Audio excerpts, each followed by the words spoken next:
नमस्कार, मैं Dhananjay Kumar the public India में आपका स्वागत है।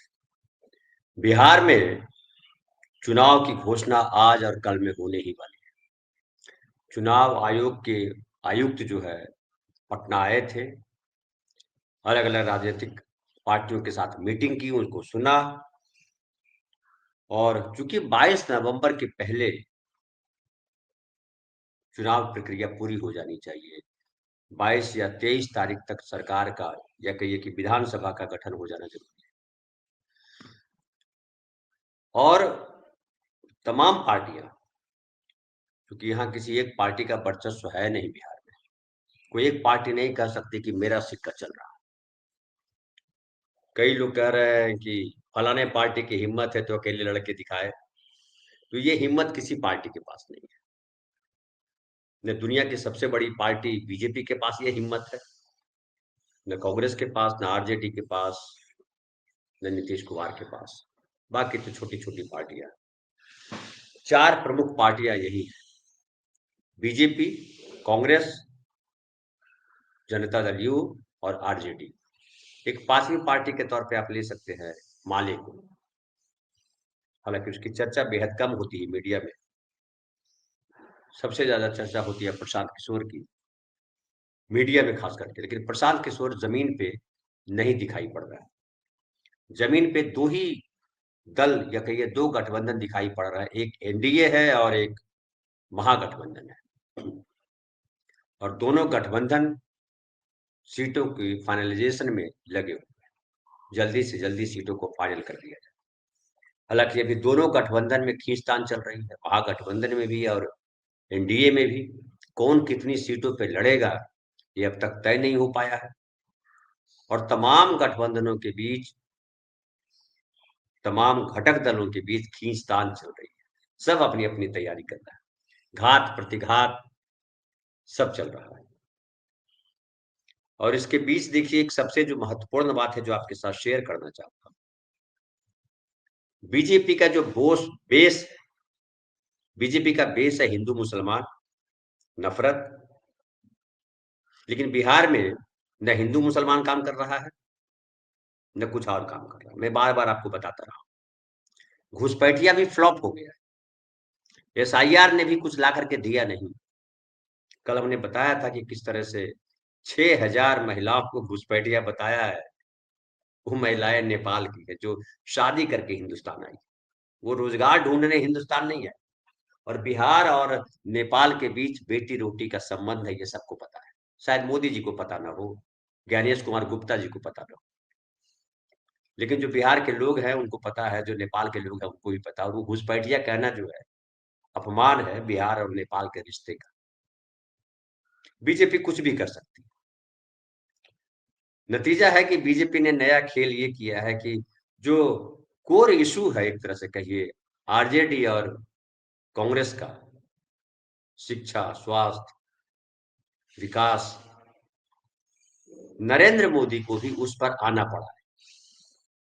बिहार में इन दिनों जो है, बड़े पैमाने पर घोषणाएँ हो रही हैं।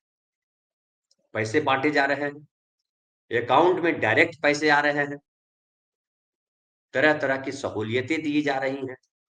नीतीश कुमार तो कर ही रहे थे, अब बीजेपी भी वही कर रही है, प्रधानमंत्री भी वही कर रहा है, रोज़ कुछ न कुछ घोषणाएँ कर रहा है। आज 4000 करोड़, आज 200 करोड़, आज 500 करोड़ और एक तरह से कहा जा रहा है कि पैसे से खरीदने की कोशिश की जा रही है वोट। लेकिन ये भी जो है, ये मैं एक तरह से मानता हूँ कि ये बीजेपी की हार है। बीजेपी अपना नैरेटिव गढ़ नहीं पा रही। बीजेपी का जो कोर नैरेटिव होता है, कोर बेस होता है, एजेंडा होता है हिंदू-मुसलमान, वो नहीं चल पा रहा है। घुसपैठिया नहीं चला। इसलिए देखिए प्रधानमंत्री ने कल भी जो है 62,000 करोड़ रुपए से अधिक की विभिन्न युवा केंद्रित पहलों का शनिवार को अनावरण किया। मोदी ने 60,000 करोड़ रुपए के निवेश के साथ एक केंद्र प्रायोजित योजना पीएम सेतु, प्रधानमंत्री कौशल विकास एवं रोजगार योजना, योग्यता परिवर्तन उन्नत आईटीआई, आईटीआई, आईआईटी नहीं, आईटीआई ये आमतौर पे 10वीं 12वीं करके ये करते हैं बच्चे कोर्स। इस योजना में 1000 सरकारी औद्योगिक संस्थानों यानी आईटीआई आईटीआई बिहार में भरे हुए हैं, प्राइवेट भी भरे हुए हैं, को हब एंड स्पोक मॉडल में उन्नत करने की परिकल्पना की गई है। 200 हब आईआईटी और 800 स्पोक। अब कहेंगे हब क्या है, स्पोक क्या है, तो वो भी मैं थोड़ा सा बता दूं।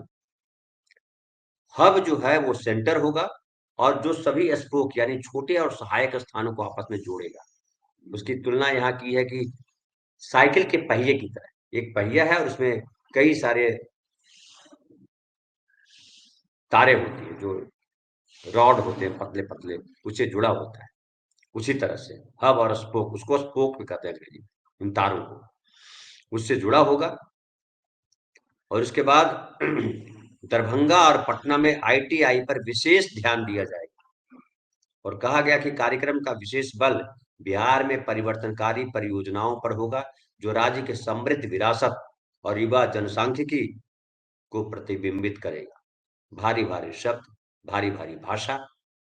उसके अलावा देखिए कि मोदी ने बिहार की संशोधित मुख्यमंत्री निश्चय स्वयं सहायता भत्ता योजना की भी शुरुआत की, जिसके तहत हर साल लगभग 5 लाख स्नातकों को 2 साल तक 1-1 लाख रुपए का मासिक भत्ता मिलेगा और मुफ्त कौशल प्रशिक्षण भी मिलेगा।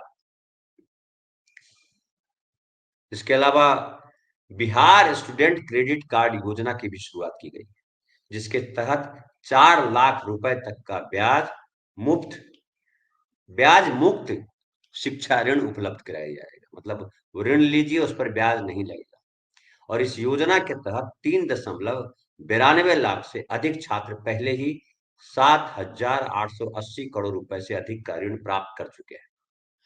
बयान के मुताबिक मोदी ने राज्य में युवा सशक्तिकरण को और मजबूत करने के लिए बिहार युवा आयोग का औपचारिक उद्घाटन किया, जो 18 से 45 वर्ष की आयु के लोगों के लिए एक वैधानिक आयोग है। और इसका उद्देश्य राज्य की युवा आबादी की क्षमता का उपयोग करना है। अब वो कैसे उपयोग करेंगे, इस पर कहीं कोई चर्चा नहीं। इसके पहले आपको पता है कि 75 लाख महिलाओं को उद्यम के लिए यानी रोजगार करने के लिए 10-10 हजार रुपए बांटे गए। 75 लाख महिलाओं।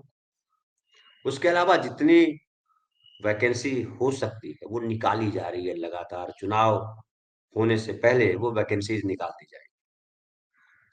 फिर सबकी सैलरी बढ़ाई जा रही, हर तरफ पैसे बांटे जा रहे हैं। इसका शिलान्यास, उसका शिलान्यास, ये वो सब किया जा रहा है। और कहा जा रहा है कि ये तेजस्वी और राहुल गांधी का असर है। राहुल गांधी और तेजस्वी की सबसे बड़ी सफलता यही है कि बिहार को हिंदू मुसलमान पर जाने नहीं दिया। नतीजा है कि बीजेपी को लौट करके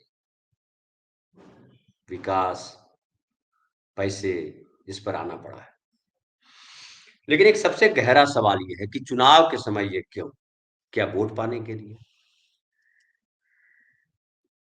दूसरा सवाल ये है कि क्या सच में मोदी सरकार बिहार के युवाओं की तरक्की चाहती? बिहार में सबसे ज्यादा पलायन सवाल है, सबसे बड़ा सवाल है पलायन। और बीजेपी के जो राज्य हैं दूसरे, उन राज्यों में बिहारियों के साथ दुर्व्यवहार किया जाता है, बिहार को बदनाम किया जाता है, बिहारियों को गाली दी जाती है। और कहा जा रहा है, देखिए मीडिया में प्रचारित हो रहा है कि 2.5 करोड़ से ज्यादा बिहारी अलग अलग स्टेट्स में काम करते हैं। पलायन को कांग्रेस ने भी मुद्दा बनाया है, पलायन को प्रशांत किशोर ने भी मुद्दा बनाया है, पलायन को तेजस्वी यादव ने भी मुद्दा बनाया है। तमाम पार्टियां पलायन को लेकर के चिंतित है, लेकिन पलायन रुकेगा कैसे? पलायन, किस तरीके के पलायन को रोकना चाहते हैं, इस पर कहीं किसी की दृष्टि दिखाई नहीं पड़ती। पलायन एक जो है प्रक्रिया है। पलायन क्यों करते हैं लोग? पलायन केवल रोजगार के लिए नहीं करते, पलायन बेहतर शिक्षा के लिए भी करते हैं, पलायन बेहतर जीवन स्तर के लिए भी चाहते करते हैं। आप याद कीजिए कि कई बार बताया जा चुका है कि हर साल लगभग 2 लाख लोग भारत की नागरिकता छोड़ते हैं और यूरोपियन कंट्रीज अमेरिका की नागरिकता ग्रहण करते हैं। क्यों? बेहतर लाइफ के लिए। हिंदुस्तान में कहा जाता है कि कोई भी डिपार्टमेंट, कोई भी जगह नहीं है नौकरी मिलने के बाद जहां वर्क प्रेशर नहीं है।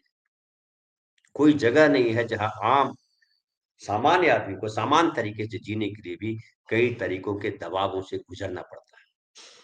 वो घर में रहे, वो ऑफिस में रहे, वो सड़कों पर चले, हर जगह दबाव है। दबाव है रिश्वत का, दबाव है वर्क प्रेशर का, दबाव है जातियों का, दबाव है धर्म का, दबाव है गुंडागर्दी का।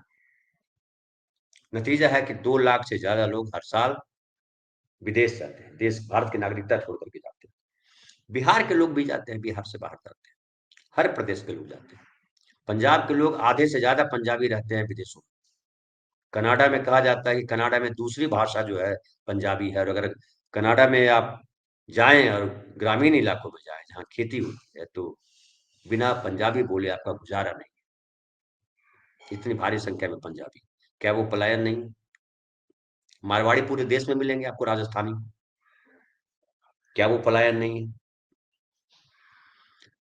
गुजराती भरे मिलेंगे आपको मुंबई में। गुजरात से कम 20 से 22 ट्रेनें डेली आती है मुंबई। क्या वो पलायन नहीं है? तो पलायन एक समस्या पूरे देश में है, पूरी दुनिया में है। बेहतर की तलाश में इंसान इधर से उधर जाता है। लेकिन बिहार की स्थिति थोड़ी अलग है, और उसकी वजह है कि बिहार को बिहार के नेताओं ने भी और केंद्र ने भी हमेशा दोयम दर्जे पर रखा। सड़कों का बन जाना विकास नहीं है। सड़क बना करके कहाँ ले जाएंगे? पटना 5 घंटे में पहुंचा देंगे। क्यों 5 घंटे में पहुंचा देना चाहते हैं? सबको पटना क्यों आना है? चंपारण में रह क्यों नहीं वो व्यवस्था हो सकती है? बेहतर कॉलेज, बेहतर जॉब चंपारण में क्यों नहीं दे सकते? क्यों सबको पटना आना है? और पटना से फिर सबको दिल्ली क्यों जाना है? दिल्ली से सबको जो है मुंबई क्यों जाना है? मुंबई से सबको अमेरिका क्यों जाना है? ये पलायन पे सवाल है। लेकिन जो लघु कुटीर उद्योग, बिहार की सबसे बड़ी तरक्की होती है कि अगर वाकई चाहते नरेंद्र मोदी, कोई विजन होता, आप देख लीजिए पैसे बांटे जा रहे हैं, चाहे नीतीश कुमार बांटे, चाहे नरेंद्र मोदी बांटे, पैसे बांटे जा रहे हैं, लेकिन कोई विजन नहीं है। जो स्किल डेवलपमेंट किया जा रहा है, स्किल डेवलपमेंट होके होगा क्या? कितनी नौकरियां आपके पास है? जो आईटीआई से ट्रेंड युवक निकलेंगे लाखों, वो करेंगे क्या?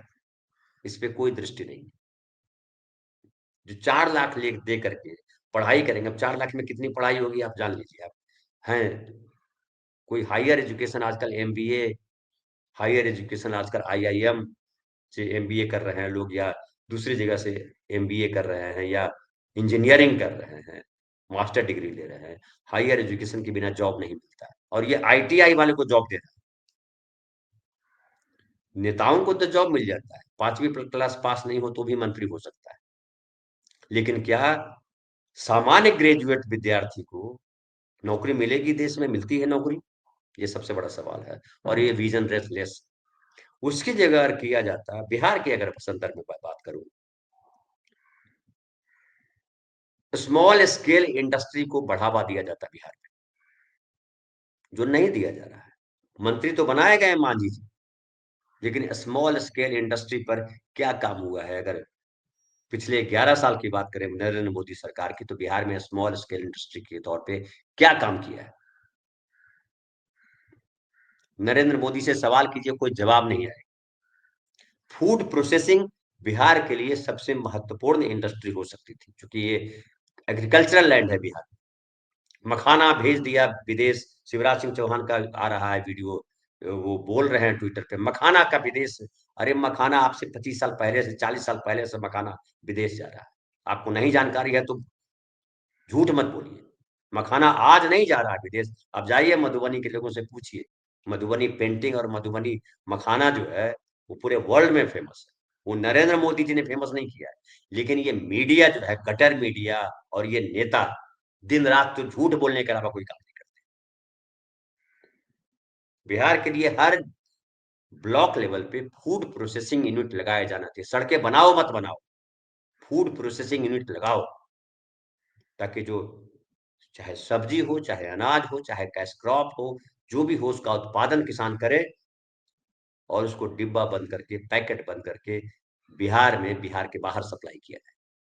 जबकि हकीकत ये है कि बिहार में मछली आती है आंध्र प्रदेश से, अंडा आता है झारखंड से। मामूली-मामूली चीज़ें बिहार में बाहर से आती हैं, जो यहाँ की जा सकती थी। सरकार का बड़ा बजट भी है, लेकिन उन बजटों का होता क्या है, कौन कहाँ इंडस्ट्री कर रहा है, कुछ पता नहीं, कोई डेटा नहीं मिलेगा आपको। खाली अखबार देखिए, रंगा मिलेगा आपको, ये शिलान्यास हुआ, ये उद्घाटन हुआ, ये तमाम हुआ। तो लघु कुटीर उद्योग, फूड प्रोसेसिंग यूनिट्स खड़े किए जाने की ज़रूरत थी, जिस पे 11 साल में नरेंद्र मोदी ने ज़ीरो ध्यान दिया। और अब जब खैरात लगी बँटने, चूँकि दिख गया है कि यहाँ जीत आसान नहीं है। हिंदू मुसलमान नहीं चल रहा है, राष्ट्रवाद नहीं चल रहा, हिंदू राष्ट्र नहीं चल रहा। नतीजा है कि आप पैसे बाँट रहे हैं, कि पैसे देकर के खरीद लिया जाए। लेकिन क्या बिहार के लोग कुछ हज़ार रुपए लेकर के एनडीए सरकार को वोट करेंगे? ये सबसे बड़ा सवाल है। या बिहार के युवाओं को रोज़गार चाहिए अपने प्रदेश के भीतर, फूड प्रोसेसिंग यूनिट लगाइए, एजुकेशनल हब बनाइए, लघु कुटीर उद्योग का ज़्यादा से ज़्यादा विस्तार कीजिए। यहाँ हज़ारों एकड़ लैंड में इंडस्ट्री लगाने की ज़रूरत है नहीं, ज़मीन नहीं है यहाँ, लोगों के रहने के लिए ज़मीन नहीं, खेती की ज़मीन है सब। और उसको आप सीमेंट इंडस्ट्री लगा रहे हैं, वहाँ आप फलाना इंडस्ट्री लगा रहे हैं, कोई नहीं चलने वाला है। ये खाली ज़मीनों की बंदरबांट हो रही है, अडानी को बाँटी जा रही है। बिहार का अगर सही मायने में किसी के पास विकास का कोई विज़न है, तो विज़न होना चाहिए लघु कुटीर उद्योग, फूड प्रोसेसिंग यूनिट, हेल्थ। आप बड़े-बड़े अस्पताल, बढ़िया सरकारी अस्पताल बनाइए। बिहार के लोग सबसे ज़्यादा इलाज कराने के लिए दूसरी जगहों पे जाते हैं। प्राइवेट अस्पतालों को लाकर के क्या फ़ायदा है? आप जो सड़कें बनवा रहे हैं, हज़ारों किलोमीटर, 6 लेन, 4 लेन, 4 गाड़ी चली जा रही है, क्यों बना रहे हो? क्यों पैसे बर्बाद कर रहे हैं? उसकी जगह आप बनाइए ना हॉस्पिटल बड़े। हर डिस्ट्रिक्ट में बड़े हॉस्पिटल बना दीजिए। लेकिन इस पर कोई काम नहीं हो रहा। इस पर काम करने की ज़रूरत है। तो मोदी जी जो पैसे बाँट रहे हैं, जो लगातार मीडिया कर रहा है, यहाँ उद्घाटन, यहाँ शिलान्यास, यहाँ फलाना, ये पैसे, वो पैसे, नीतीश कुमार भी वही कर रहा है। क्या इससे वोट मिलेगा? क्या लड़ाई आसान हो जाएगी? मुझे नहीं दिखाई पड़ता है। फिलहाल इतना ही, बहुत-बहुत धन्यवाद। कल फिर बात करेंगे किसी नए विषय पर।